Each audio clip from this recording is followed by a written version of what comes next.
Well, firstly, a warm welcome to the Elite Summit. My name's Jason Davis. I'm the Chief Client Development Officer for Marcus Evans. I'd like to introduce you to our panel that Todd and I are going to interview over the course of the next 20 minutes. The idea of this is to give you an investor's insight of what they expect of a meeting and how best to follow up, and in essence, how to maximize the course of the next 3 days. So on the far left, we have Richard Kronbach from Mont Blanc Wealth Management. Welcome, Richard. In the middle, we have Wolfgang Krepper from Capital. Welcome, Wolfgang. And Gianpaolo Amato from the Cluster Family Office on the far right here. So welcome to you, and thank you very much, gentlemen. Let me start, because there's always a difference between perception and reality. A lot of people think they're doing it right, but they may not be doing it right. And so even if you take away 1 or 2 thoughts from this that you can incorporate, will have been a valuable session for all of us. And we have 3 delegates up here who have attended Marcus Evans summits before. Some have bought, some have not. And obviously the one-to-one meetings are at the event are the key business catalyst. How should a sponsor prepare for and tailor their approach to the meetings to win your business? What do the sponsors need to do? Wolfgang, yeah. Yeah, first of all, hello to everybody. Since it's a limited time frame, it's important to know to whom do you speak. What functioning, what role does your vis-a-vis has in his company. When it comes, for instance, to selling asset management products like funds, very often you have people who are founders of the companies, and they have portfolio management experts within the company, and then obviously you have to find the communication channels within this company after the event to address your point to the right people. And that is very key that I understand, and that is my experience here, that very often it's only a contact issue that you get to know each other, but you need to understand what is the functioning of this or she in his or her company. Okay, yeah. Richard, Jean-Paul? Yeah, I agree with Wolfgang. For me, the experience was, after a few times being here, it is a sort of speed dating. Although I have no experience with speed dating, but I think with speed dating you have to make a first impression, and the first impression is the most important one. So you have to be prepared, as Wolfgang said. You have to look at the website of the potential client you're going to meet. So you have all the tools in your hands to be prepared as best as possible, and look at the blind spots of a match between your product you're offering or the service versus the client you're going to talk to. Jean-Paul? Yeah, I would have to say I agree as well.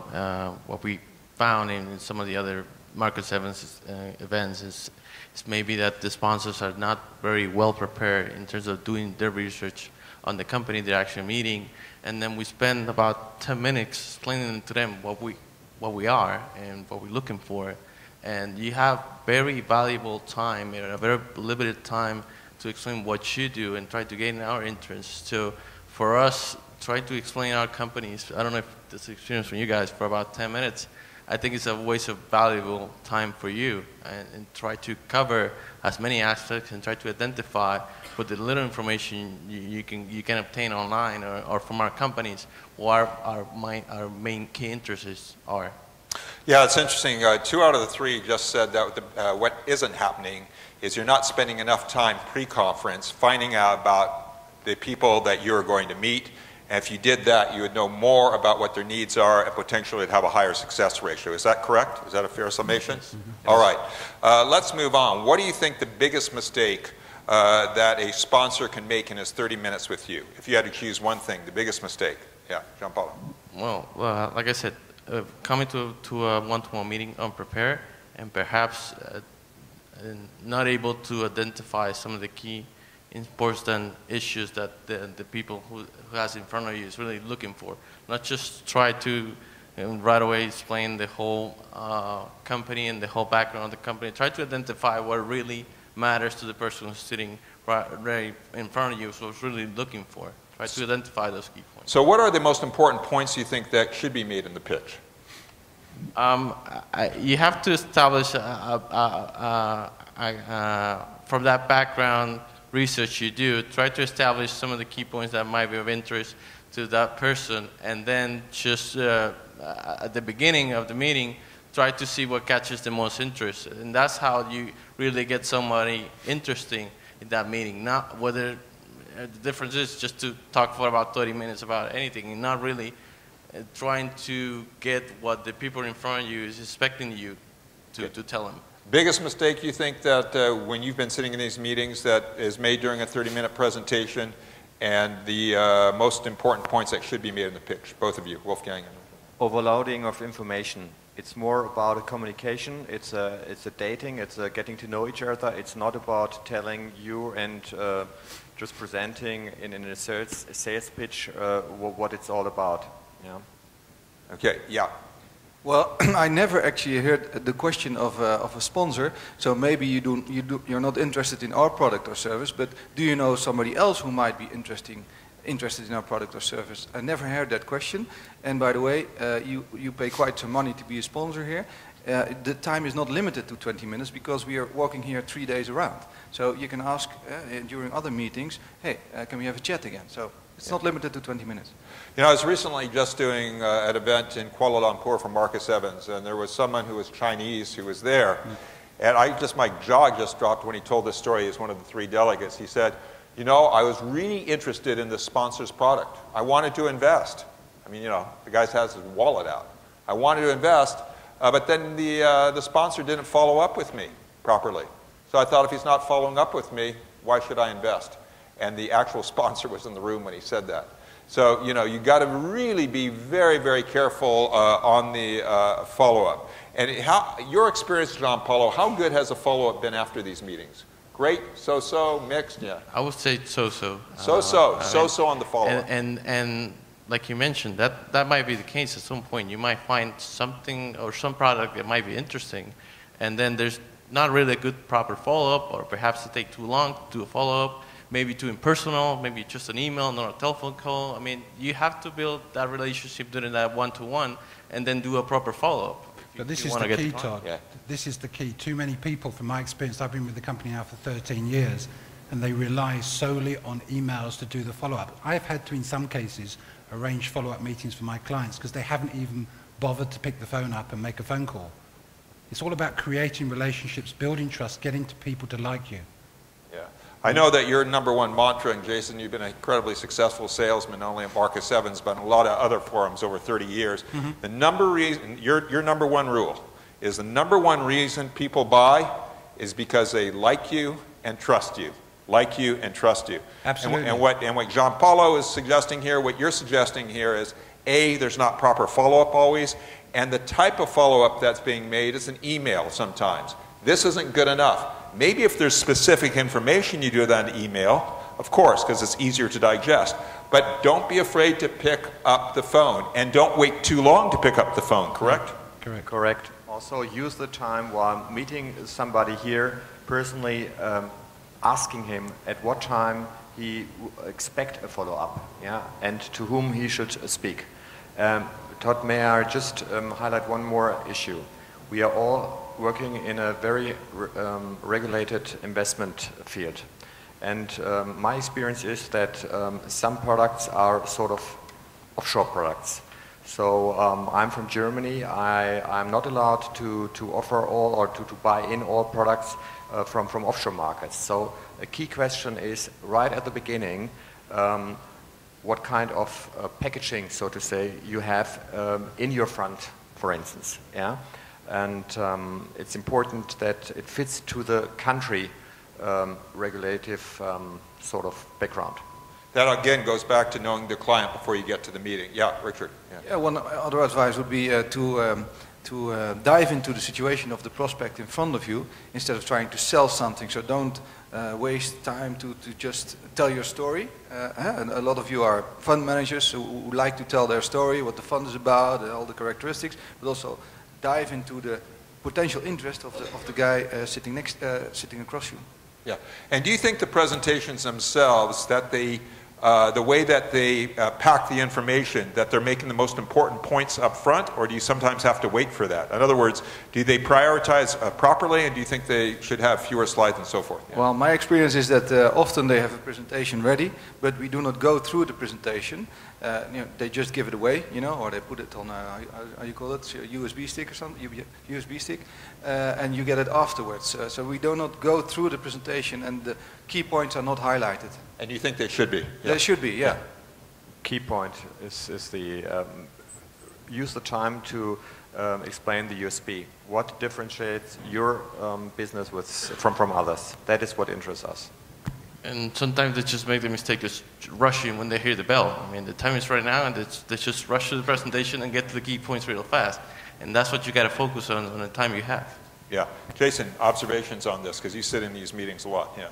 Well, yeah, I couldn't agree more. I mean, basically, you've got to get to the point. The whole object of this is to secure follow-up meetings. Going back to Stuart there, I've seen him from many, many summits just talk about social issues. And then when that bell rings, he actually says, well, I better tell you a little bit about what I do. What his goal is to get into their offices with his fund manager. So it's about securing the follow-up meetings. And I can guarantee you, after every single block of meetings that has finished, when he's at an event, if I go to him, he'll have sent the emails, presentations, answered the questions, locked in the follow-ups with the Outlook invites. That's why he's so successful. And there are other companies that are also equally successful, like Blue-based in the room, and other clients of ours that have worked with us for many, many years. They don't keep on coming back because they like us. We're a charitable case. We're not. We're delivering qualified decision makers, and it's then up to you to do the follow-up with these people. Yeah. Your delegates, how often, if they don't sell you your product, is it the fault of the fund manager in terms of things they're not doing, the product itself, or the way that they're selling it? Could be a combination of the product and the way they're selling it. Yeah, the way they're selling it, yeah. Yeah, I agree. Yeah. It's also myself to blame, but if I don't buy, but they have to keep me informed and interested. Yeah. I think, though, regardless, you need to try and minimize the questions that arise if someone doesn't buy something.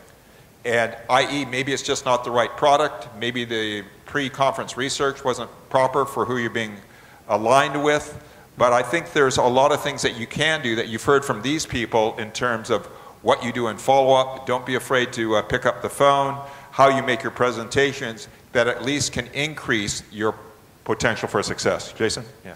I agree with you completely. It's really about keeping that continuity going, building the relationship with people. They're expecting you. They're not going to buy off you in 25 minutes. It just doesn't happen. And anybody that thinks that is misleading themselves. So take the time, from time to time, pick the phone up, find out how they are, get them to like you. And over time, when they see your performance, they will buy off you.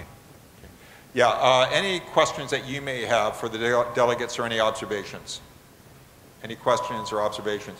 Well, of course, we don't want to keep you from your meetings. Jason, final thoughts? Yeah. Yeah, just a few recaps. Before we finish, I'd like to obviously make a special mention, a special welcome to our open contract clients, Essel Investment Managers, Greenpoint Asset Managers, Intercapital, the Partners Group, and Prosimo. I'd also like to mention a special mention for our VIP multi-channel partners, which are Macro Realty and Blue Bay Asset Management, who've worked with us for many years. A couple of things, housekeeping points. Ruth Abbott over there behind the camera is going to be floating around for the whole resort. She's our marketing director, and she's trying to get a better insight on why you attend these events. So please don't be shy. Go and have a chat with her. We're trying to find out how we can improve our products continually. On the evaluation forms, we'd like you to take the time to fill those in, to tell us what we've done well and what we've done not so well. An added thing is Ruth and myself and Theron Burroway, our CEO, who's sitting at the back of the room, welcome Theron, we're looking into the possibility of introducing an app, a Marcus Evans event app. We'd like your thoughts on that, whether you'd like us to do away with compendiums and move to a paperless environment. So that would be very helpful. Most of you, I think, I've spoken to in the lead up to the event, and we are finalizing numbers tomorrow at 6 o'clock. I think you've got your registration forms. There are a number of you that have already confirmed for next year. Many thanks for that. We are introducing one open contract partnership which we're making available on a first-come, first-served basis. That will enable you to attend events globally which are at capacity. And apropos, one of our open contract partners, which is here at the event, Michael Hull from Greenpoint, he gave a testimonial to us at the KL event and said if you're lucky enough to get offered one of those relationships, you should think about it seriously.